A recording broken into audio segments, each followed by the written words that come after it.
अपरिमेय संख्या, वास्तविक संख्या, वास्तविक संख्या, अपरिमेय संख्या, ये कुछ आपको जानना पड़ेगा कि वास्तविक संख्या क्या होता है। परिमेय और अपरिमेय मिलाकर के वास्तविक होता है। वास्तविक संख्याएं जो होती है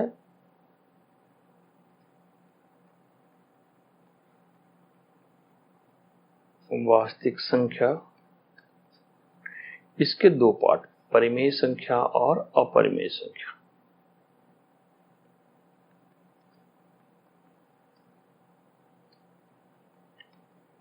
और अपरिमेय संख्या। अब देखिए, परिमेय संख्या PYQ के फॉर्म में होता, अभी हम लोग बात कर रहे थे। जैसे एग्जाम्पल में 2 बटा 3, -3 बटा 4, केवल 2, 3, इस तरह से। और अपरिमेय संख्या होता √x के रूप में। इट मीन्स √2, √3, √4 नहीं, क्योंकि 4 का स्क्वायर रूट 2 होता है। √5, √6, √9 नहीं, क्योंकि इसका स्क्वायर रूट होता है। √10, ये सारे अपरिमेय संख्या। अब आइए हम लोग बात करें।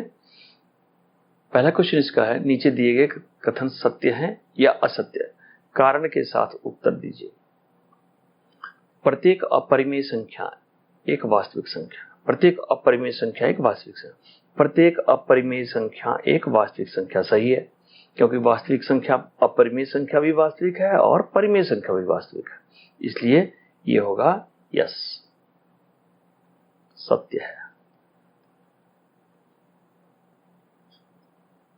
दूसरा है, संख्या रेखा पर प्रत्येक बिंदु √m के रूप में होता है, जहां m एक प्राकृत संख्या।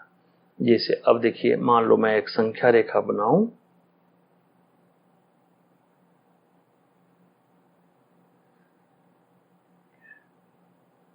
जहां m एक प्राकृत संख्या 0 के बाद आता है, 0, इधर -1 है, 1, 2, 3, 4, 5, 6, 7, 8, 9 और आगे जाएं तो 10, इस तरह से आगे चलते जाएगा। ठीक है, इसमें क्वेश्चन है, संख्या रेखा पर प्रत्येक बिंदु √m के रूप में होता है। देखिए यहां जिसे 1 है, तो 1 का रूट 1 होता है, 2 है, ये √2 होगा, 3 √3 होगा, 4 √4 का मतलब हो जाएगा 2। ठीक है, √5 ये रूट में रहेगा, √6 ये भी रूट में रहेगा, √7 ये भी रूट में रहेगा, √8 ये भी रूट में रहेगा, √9 ये 3 बन जाएगा। इस तरह से हमने देखा कि दो संख्या 10 तक लिया तो दो संख्या इसमें 4 और 9, ये √m के रूप में नहीं है, ये तो रूट से निकल चुका है। 4 का स्क्वायर रूट 2 होता है, ये 3 होता है, इसलिए ये दोनों रूट में नहीं है। इस तरह से इसका ये कथन कि √m के रूप में होता है, ये असत्य है।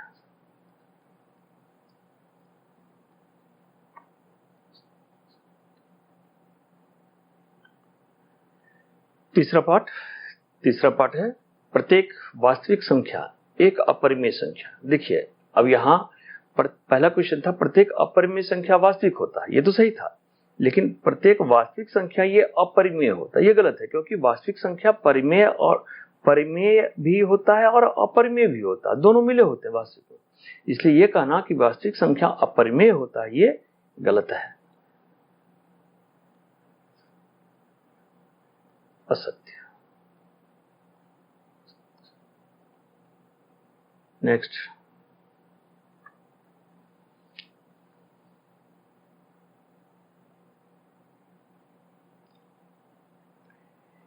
क्या सभी धनात्मक के वर्गमूल अपरिमेय होते हैं? यदि नहीं तो संख्या के वर्गमूल का उदाहरण दीजिए जो परिमेय है। ठीक है, प्रत्येक मान लो एक, मैं संख्या ले रहा हूं, 1, 2, 3, 4, 5, 6, 7, 8, 9। 1 का वर्गमूल क्या होगा? 1। 2 का, ये तो √2 ही होगा ये। 3 का √3 होगा। 4 का वर्गमूल क्या हो जाएगा? 2। 5 का यही रहेगा, 6 का यही रहेगा, 7 का यही रहेगा, 8 का यही रहेगा, लेकिन 9 का हो जाएगा 3। इस तरह से हमने देखा कि 1, 2 यानी 1 का, 4 का और 9 का वर्गमूल परिमेय संख्या है, अपरिमेय नहीं है। 1 भी परिमेय है, 2 भी परिमेय है और 3 भी परिमेय है। यही आंसर लिखा हुआ है।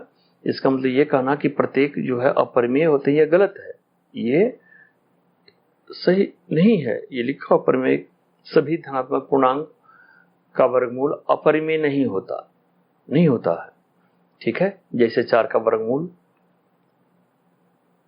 2 है, 4 का वर्गमूल 2 है, 9 का वर्गमूल 3 है। इस तरह से 4 और 9 का वर्गमूल, ये जो 4 और 9 का वर्गमूल जो 2 और 3 है, ये अपरिमेय नहीं है। ठीक, ओके।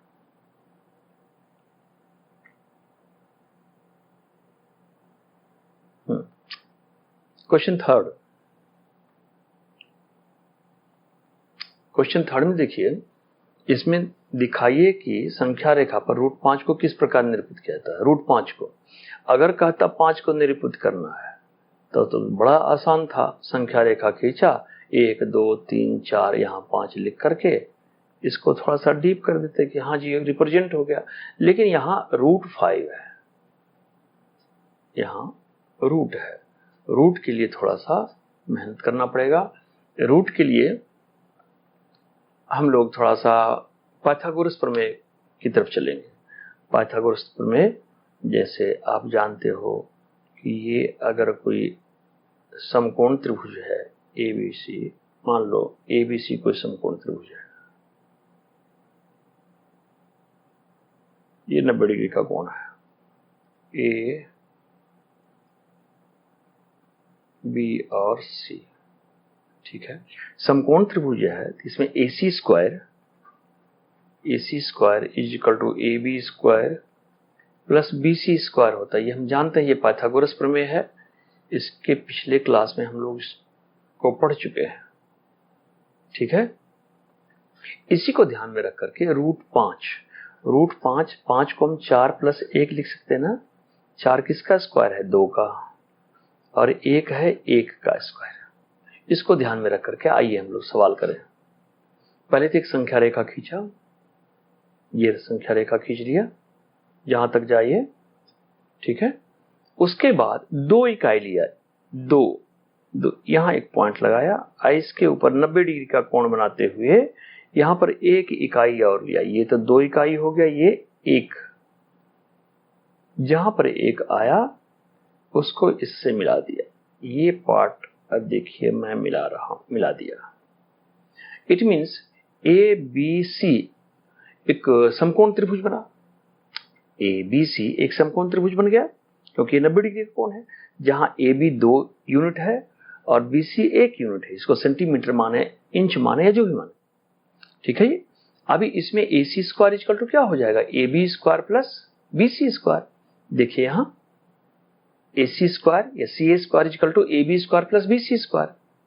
AB कितना है? 2 का 2 है, AC 1 है। देख रहे हो, AB 2 है और BC 1 है। 2 का स्क्वायर प्लस 1 का स्क्वायर बराबर CA स्क्वायर, यानी CA स्क्वायर इक्वल टू 5, 2 दूनी 4 और 1 5। ठीक है, यानी CA इक्वल टू √5। ये लाइन आ गया आपका √5। लेकिन हमें दिखाना है संख्या, इस संख्या रेखा पर। उसके लिए क्या किया, यहां कंपास रख करके स्केल को यहां तक बढ़ाया, कंपास को खोला यहां तक। उसके बाद इसको इस तरह से कंपास को घुमा दिया। अब देखिए, ऐसे कंपास अगर घुमाते हम तो जितना AC होगा उतना ही यहां नाम D देते हैं इस पॉइंट का, उतना ही हो गया आपका AD। कंपास अगर यहां रख करके घुमाएंगे तो ये दोनों त्रिज्या के रूप में हो जाएगा, AC भी और AD भी। इस तरह से, और सभी त्रिज्याएं बराबर होती है वृत्त की, इसलिए AC बराबर AD के। इस प्रकार से A से लेकर के ये D तक ये लंबाई जो हो गया √5। ये बस यही इसका सॉल्यूशन है, बिल्कुल आसान क्वेश्चन।